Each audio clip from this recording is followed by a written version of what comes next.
Magandang araw mga kababayan. Si Amy Marcos lang pala ang inantay ng ilang mga kababayan natin o tinatawag natin mga whistleblower dahil dumagsa po ito nung mag-expose si Amy Marcos patungkol sa di umano'y pagiging addictus benedictus ni Bongbong Marcos na kanyang kapatid, si Lisa at pati na rin si Sandro Marcos. Naku po mga kababayan po natin, ang sabi ni Ping Lacson, no, naawa daw po siya kay Bongbong Marcos pero pilit pa rin nila itong pinoproteksyonan. At ano-ano po yung mga pasabog na ilalabas ni Amy Marcos. Yan po yung ating abangan. Pero bago natin pahabaan yung ating diskusyon dito po sa mga matitinding pasabog ni Amy Marcos, abay, huling-huli naman po na sumisinghot itong PCO Secretary Dave Gomez habang ini-interview po ng mainstream media. Grabe po yung nasa gobyerno ngayon. Talagang napakadugyot nila. Kasing dugyot ng pagmumukha ni Lisa Marcos. Okay, so maya punta natin si Dibian ha. Unahin lang po natin itong si Amy Marcos. At siguro sabay na rin po natin sa ating pag-uusapan itong sinasabing Cortes resignation ni Executive Secretary Bersamin out of delicadeza. Abay, hindi pala out of delicadeza, kundi siya ay sadyang tinanggal at nag-aayaw na si Marcos Jr. dahil pumalpak ang kanilang plano ng mga insertion. Nako, si Pangandaman pala, nagkukunwari lang din nag-resign. Pero may balibalita po tayo na nandyan pa rin, sumasama-sama kay Bongbong Marcos. Ito pagkukunwari lang para malinis lang. No? At sabihin walang kinalaman si Bongbong Marcos. Kaugnay din sa mga expose nitong si Ping Lacson, mga bayan. Anyway, basahin natin itong kay Amy Marcos na nakasulat dito. Mga whistleblowers dumagsa kay Senator Amy Marcos. Totoo yun.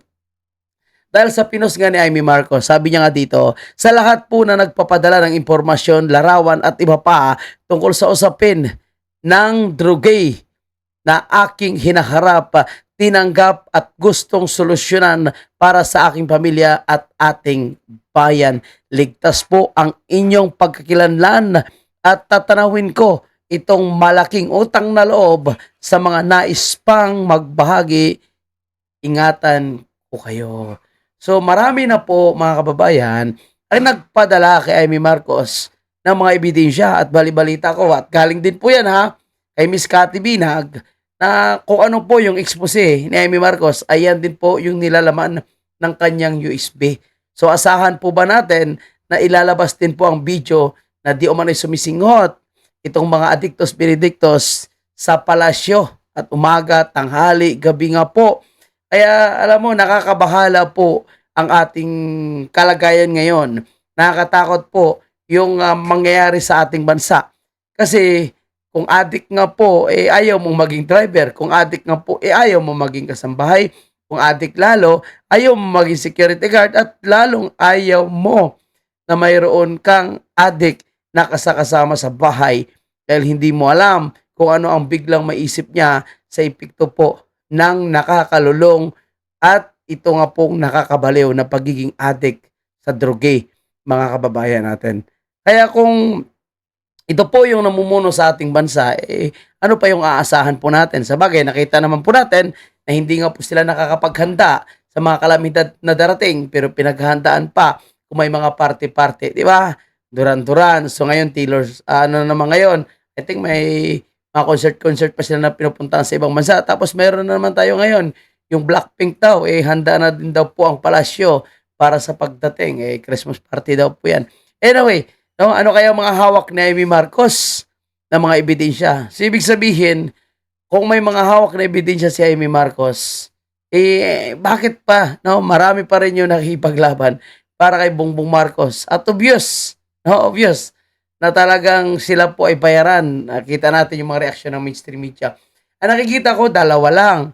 Either, no, sila ay binabayaran ni Bongbong Marcos o takot po sila na makabalik po ang mga Duterte sa Malacanang, lalo na si BP Sara, sapagkat talamak ang droga at krimen na ito po yung nagiging negosyo ng ilan sa mga mayayamang politiko at ilang mga organisasyon. Ito mga mainstream media na bias, no? Obvious na obvious mismo sila dahil hindi kasi nila makokontrol, hindi sila magkakapera pag Duterte po yung namumuno sa palasyo. Anyway, itong si Amy Marcos ay nakita nating seryoso and tingnan natin kung hanggang kailan siya magbubulgar dito, kung ano po yung magiging endgame nito. Maraming malalaking kilos protesta pero hindi natin alam kung ano talaga ang kanilang agenda. Pero nakita natin yung kung sino lang yung may tunay talaga na agenda na pagbabago ng ating bansa ay itong mga organic na mga nagrally kagaya ng PDP, may Isog United People's Initiative, ilang religious group, INC, no, Muslim group, yan talagang legit. Pero itong mga pinamumunuan ng clergy daw, Katoliko, Dilawan, so wala tayong tiwala dito dahil mukhang hindi nga nila masigaw ang Marcos resign. O kung masisigaw man nilang Marcos resign, kailangan damay pa daw ang Duterte. Wala namang issue ng corruption po itong ating Vice Presidente. Kung mayroon man, yun po ay gawa-gawa lamang kasama po sa ginamit nila sa impeachment complaint against po sa ating Vice Presidente. Kaya palagay ko sa ngayon, nung sinabi po ito ni Amy Marcos na marami pong whistleblower na lumapit sa kanya, baka ngayon itong si Lisa Tanas no, ay hindi makaupo-upo, hindi makatulog-tulog dahil sa tensyon kung ano pa ang ebidensya na posibleng ipapalabas ni Amy Marcos. Alam niyo mga kabayan po natin, bigla tuloy nag-flash sa aking isipan yung nag-trending nakaraan na video kung saan umattend si Bongbong Marcos, ating anniversary ata ng PMA no, sa Baguio, kung saan ay nakitaan po siya na may powder dito habang nagsasalita. And kalaunan ay pinapunasan sa kanya ng kanyang mga personal aid or itong mga pulis sundalo natin na PSG. So, mukhang nasasabi ko nga na tama yung sinasabi ni Amy Marcos na umaga pa lang ay talagang lulong na po sila dahil ginagawa po nilang umagahan ito, tanghalian at gabi. Kaya nga naman hindi siguro siya makapag-isip ng maayos. Okay, so basta may abangan na po tayo sa mga matitinding pasabog nitong si Amy Marcos. Usaping pasabog ito po, mukhang sabog na sabog. Mga kababayan, no? Mukhang sabog na sabog itong si Secretary Gomez habang ini-interview po ng Mystery Media. At ano ba itong kanyang sinisinghot?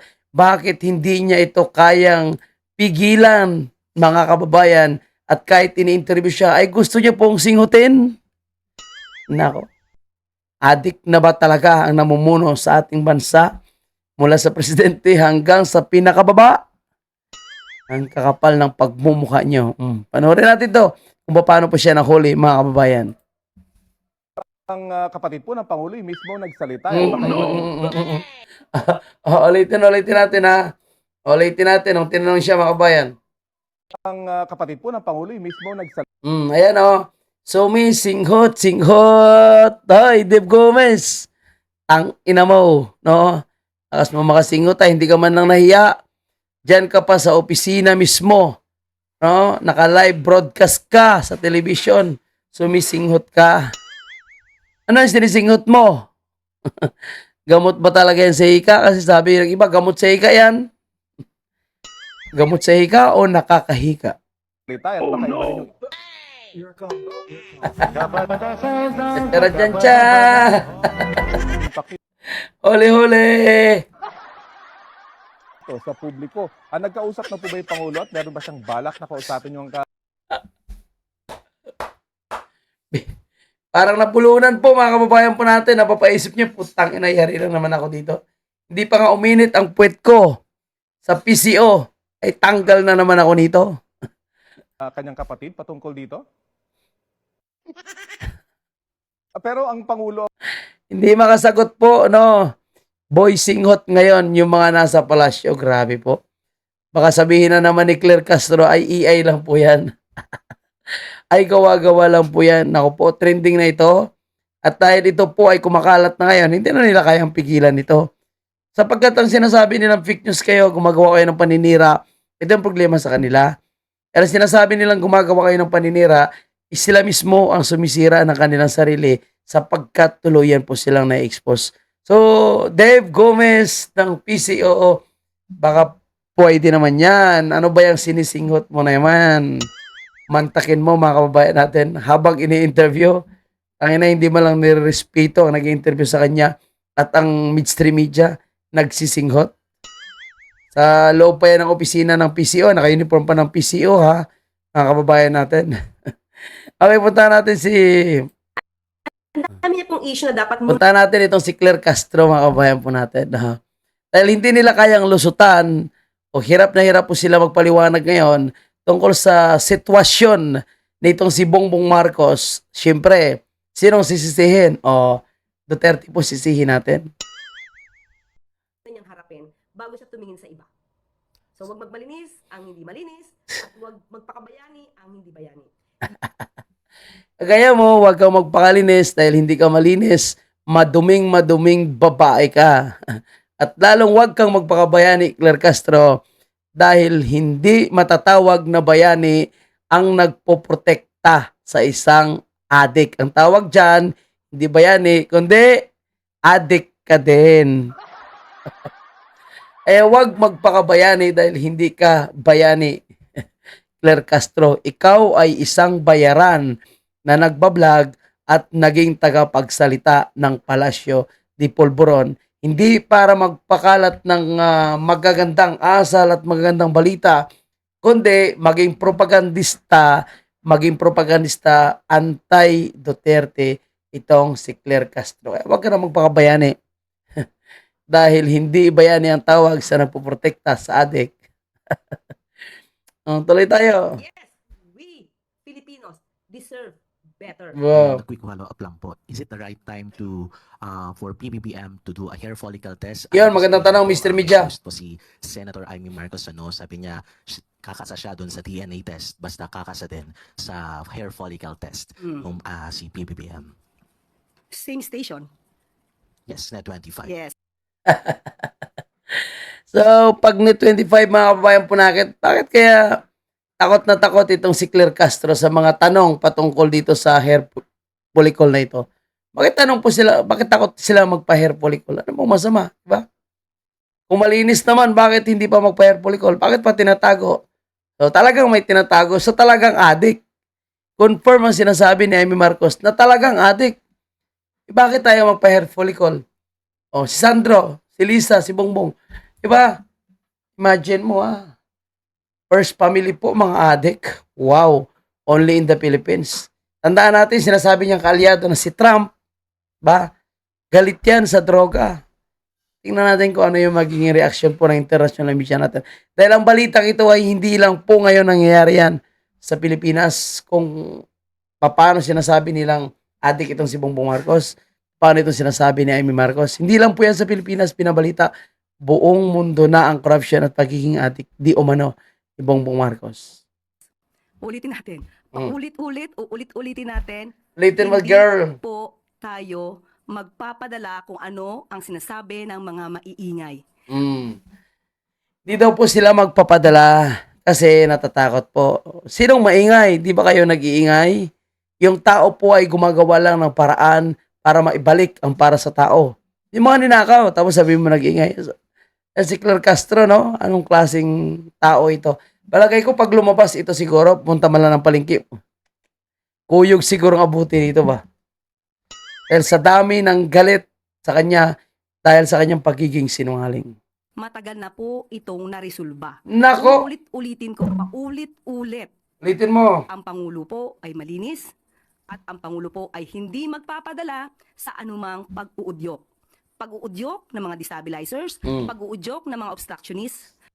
Obstructionist, stabilizer, ikaw po yun. O, ito ngayong amo mo nga huling-huli, nagsisinghot habang nasa Malacanang. So, yan ang mga obstructionist at mga destabilizer. Na walang gagawin kundi magbigay ng mga kondisyon, magbigay ng pag-uutos sa Pangulo kahit hindi na po ito naaayon sa kami. Nabasa ako sa isang news. So, bakit hindi po siya utusan? Dahil siya po ay empleyado lamang ng taong bayan. Kaya kailangan siya utusan. Na ang ating Pangulo ay nag-donate ng kanyang kidney sa kanyang ama. Paano po kayo makakapag-donate ng kidney ang isang tao na hindi healthy? So, banat o pagmamahal? Pagmamahal ba ang paninira sa sariling kapatid? Paano daw magiging addict at gumagamit ng mga matataas na dosage ng mga droga? Itong isa na lang ang kidney kasi tinanggal daw kidney ni Bongbong Marcos. Alam mo, Claire Castro, no? kahit wala ng kidney yung tao, no?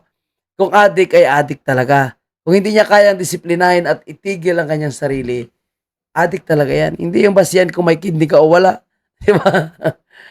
Ang usapin dito ay kung adik ba talaga. So para patunayan na hindi adik, yung inyong amo, sabihin nyo na magpa-hair follicle siya dahil ang taong bayan nag-aantay na po kung anong klaseng tao itong si Bongbong Marcos. Gusto malaman ng taong bayan, adik pa talaga ito dahil lagi na lang nasa mainstream media and of course may mga allegation. Ilalo na ngayon, may ilalabas po si Amy Marcos na mga napaka-importanting picture, mga kababayan, posibleng videos na sila po ay sumisingot. Kaya lalong kakabahan po itong si Claire Castro. Ikilabutan po ito sa kanyang makikita, mga kababayan natin. So, bago natin puntahan ang paratang ng AFP patungkol sa mga gumawa ng rally, yung UPI, mga kababayan, ay mukhang si Dong Gonzales ang susunod na kakanta. O si Bersamin, si Pangandaman, o itong si Gonzales.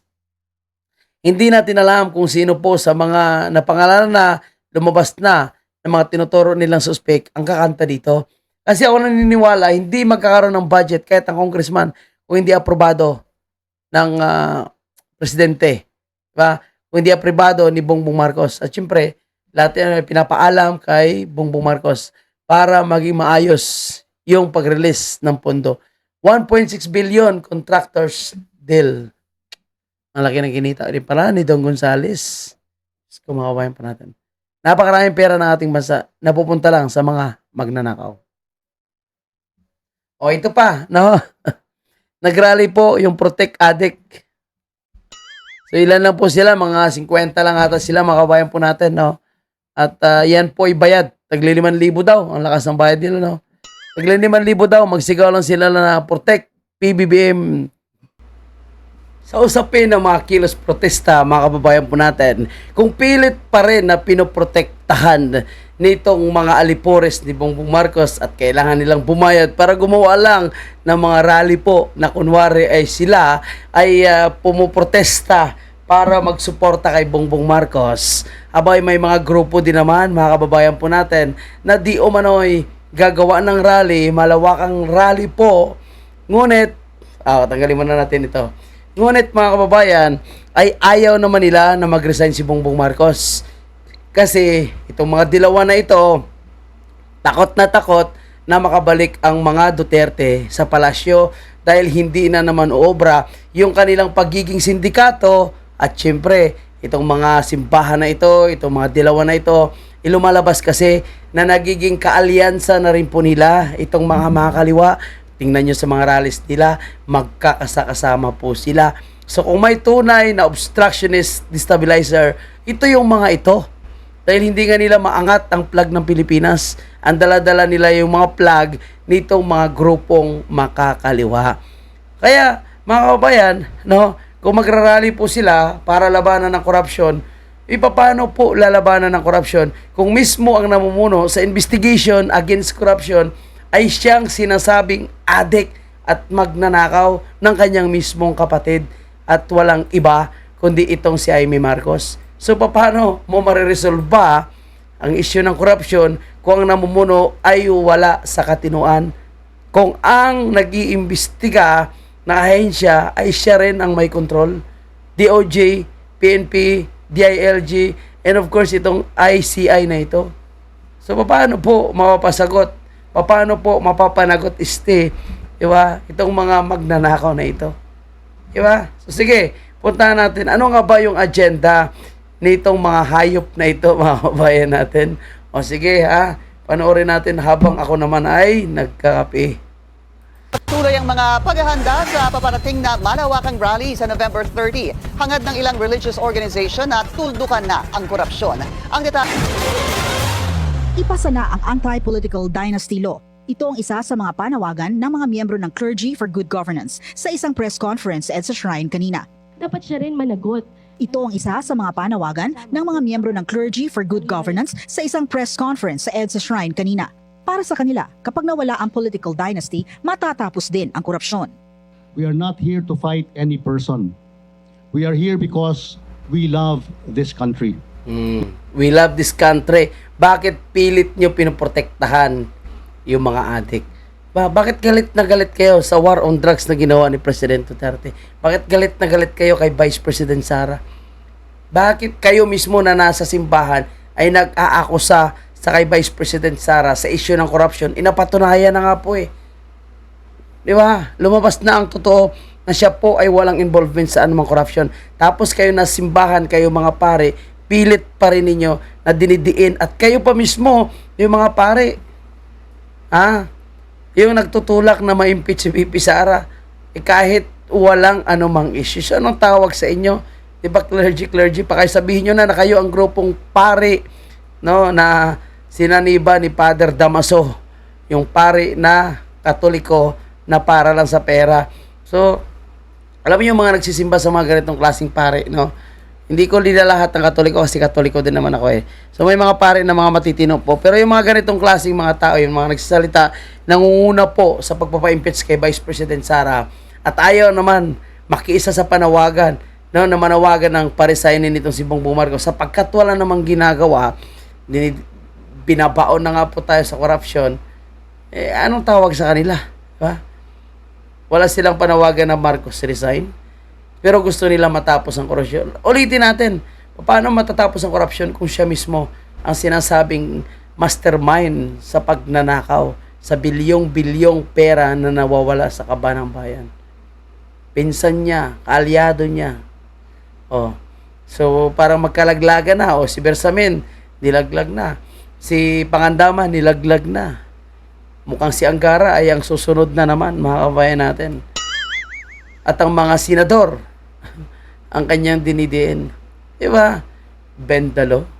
Tapos gagawa ng drama si Tuta Soto. Bakit hindi yung inyong babanatan? Bakit yan?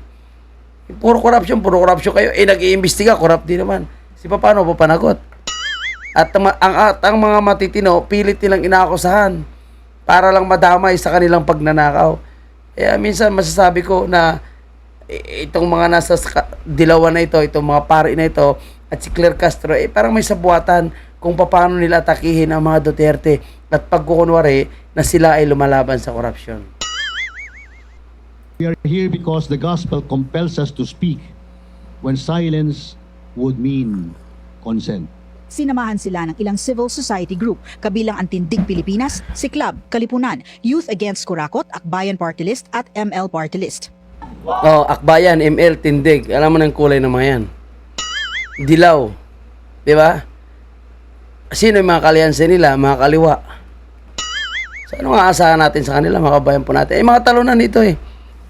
Hindi ka sila manalo-nalo sa election, di ba? Kaya yung, ibalik ko lang yung mga sinasabi ng sundalo ha. Dahil pag-usapan naman natin yung mga raling-raling ito.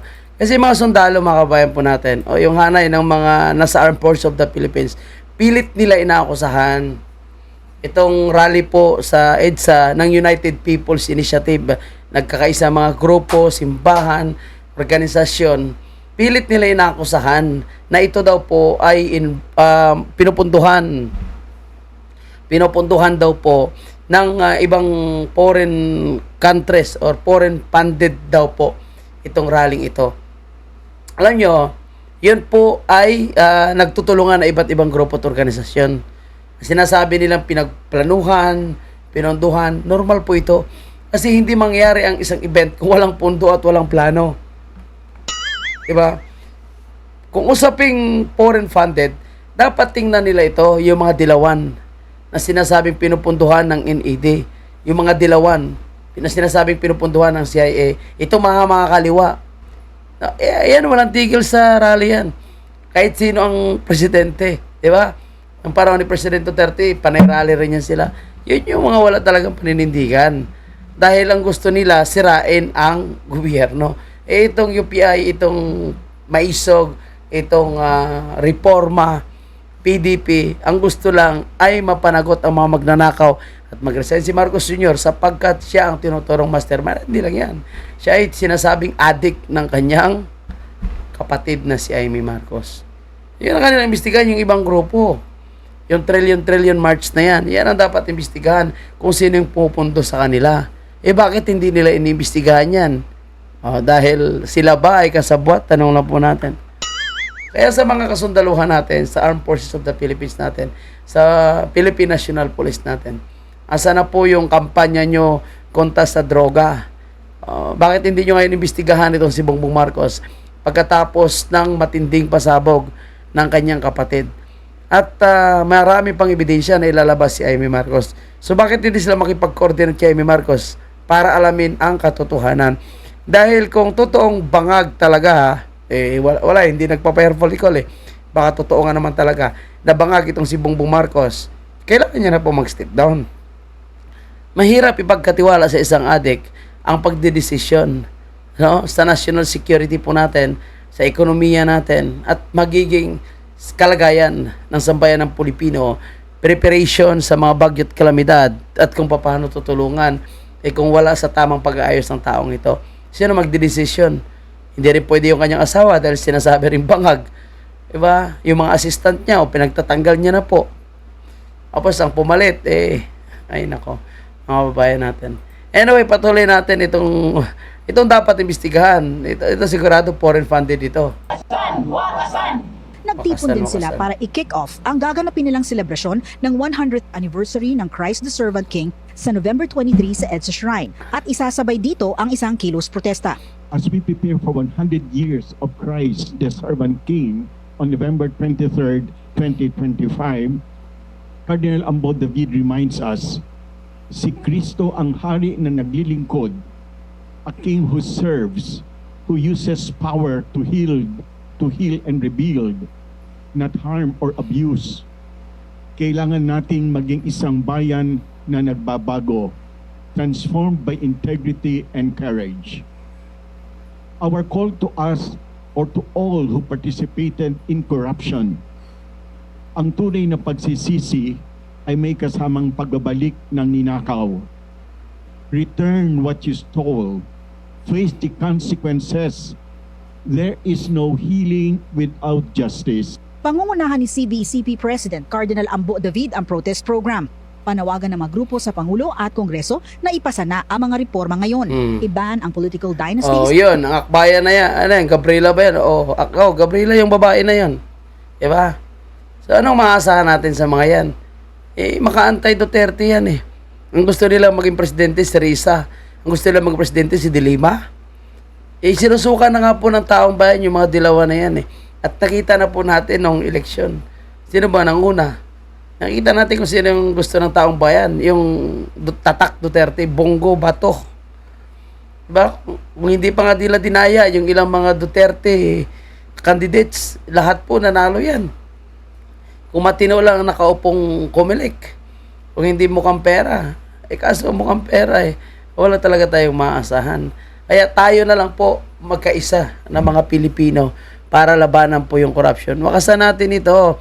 Hindi tayo papayag na magluluklok na naman sila sa pwesto ng isang tuta ng mga dayuhan at walang sariling desisyon. Mga kababayan natin, yung pilit nilang inakusahan na si VP Sara na magnanakaw, tingnan mo, nabaliktad po yung mundo.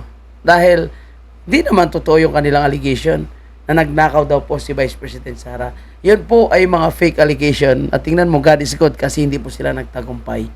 At yan dapat ang pinaglalaban ng mga paring ito. Dapat ang Simbahang Katoliko, kung gusto talaga nila na tumulong sa ating bansa, dapat non-partisan po sila. Kaso yung Katoliko nakadikit na sa mga dilawan may tataktain na pong Katoliko sa ating bansa. Kaya sa totoo lang Katoliko ako, pero nakakahiya na yung mga Katolikong ito, sila pa yung nagpoprotekta sa mga magnanakaw, adik, at galit na galit sa magandang advokasya ng mga Duterte na labanan ang adik, labanan ang mga durugista, labanan ang pagnanakaw sa ating bansa. At lalong labanan po itong mga oligarko na pilit na nagpapahira sa ating bansa at yung mga dayuhang nagkokontrol sa atin. Pero hindi natin sila maintindihan kung ano talaga ang kanilang tunay na agenda. Imagine mo, manawagan sila, Marcos Duterte resign. Marcos Duterte walang pinag-iba. Ano yun? Diba? Sila lang yung magnanakaw tapos idamay nila yung ating Vice Presidente. Anyway, lipat tayo dito. Okay, so basta New Yorker daw po, sabi ni Clarita Carlos, talagang gumagamit yan ng droge. Ay, New Yorker daw po si Bongbong at saka si Lisa, kaya normal lang daw po yung pagdodroge. Sana all. So parang sinasabi ni Clarita Carlos na talagang nasaksihan niya na gumagamit ng droge ang mag-asawang ito. Yari tayo dyan. Pero kung yung mga allegations po ni Senator Amy Marcos also involves substance abuse, do you think this goes into the integrity of the president to lead? Do you think he should address this with, for example, subjecting himself to a hair follicle test?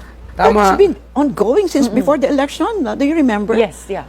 And I think somewhere, I don't know where I read it, he did a follicle test already and it came out negative. Saan ko ba nabasa yun? I cannot This was remember. in, I think, Sa St. prior to Luke's. the, yes, Oo. 2021, I think, yung according to Yusek Claire Castro. Yeah. Well, sabihin mo na lang, for the sake of discussion natin, Karen. These are New Yorkers. You've been there. Lahat ng tao doon nagda-drugs. Wow, mga kababayan po natin. Lahat daw ng tao doon nagda-drugs. Patay tayo dyan. Sa mga New Yorker, lahat daw kayo nagda-drugs. Ay, mo yun? hindi pa. I live there, pero hindi pa ako drugs. I mean, parang, Sabi ng taga-media, New Yorker din naman siya, pero hindi siya nagda-drugs. parang hindi na bago sa kanila yung part ng kanilang buhay, yung wala lang, like, in fact, nung nagpunta ako doon, talagang anong-ano ako doon dahil, di ba, marijuana was legal there and very sensitive Yes, ang yes, ilong ko oo. doon. Opo. So, talagang palaging nakaganon ako at that time. So, yeah, it's, I'm not justifying it. I'm simply describing what the life in New York looks like. Yeah. And remember when they were in exile, doon nga niya na-meet si Lisa di ba? That's how it was. Doon daw na-meet ni Bongbong si Lisa. So parang sinasabi ni Clarita Carlos na bago na-meet ni Bongbong si Lisa, addict na. Grabe naman to si Clarita Carlos na ito. Pasimpleng banat lang ito, mga kababayan po natin. Pero actually, parang expose rin ito. Parang gusto niyang sabihin, addict naman talaga sila. Bakit ngayon nyo lang nalaman? New Yorker nga po sila. Basta New Yorker, addict. Okay. That it continued after he became president is something we don't know. Pero yung nakita ko naman, gano'ng ako katagal sa cabinet, and syempre nakikita din natin siya in other settings, alam mo kung drug addict ka, hindi ka makakadugtong-dugtong ng salita na. You cannot link your sentences together. Magiging incoherent ka. And Yun naman talaga nangyari, di ba? Bobo ka pa talaga na professor ka o tanga o bulag-bulag o bingi-bingi ka lang para pagtakpan. Paano yung ang niya? Paano yung ayaw niya nga magsalita sa ambush interview? Paano ayaw niya nga magsalita na walang script?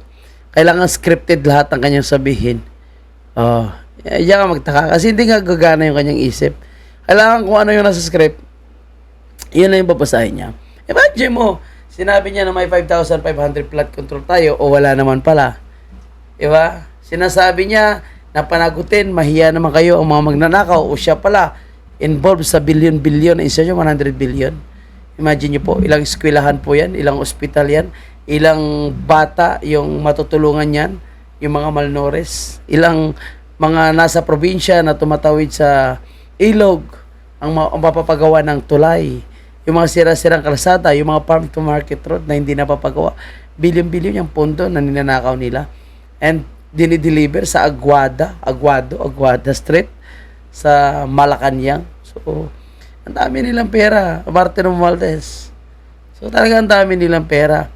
Imposible na makakagawa siya ng tamang desisyon.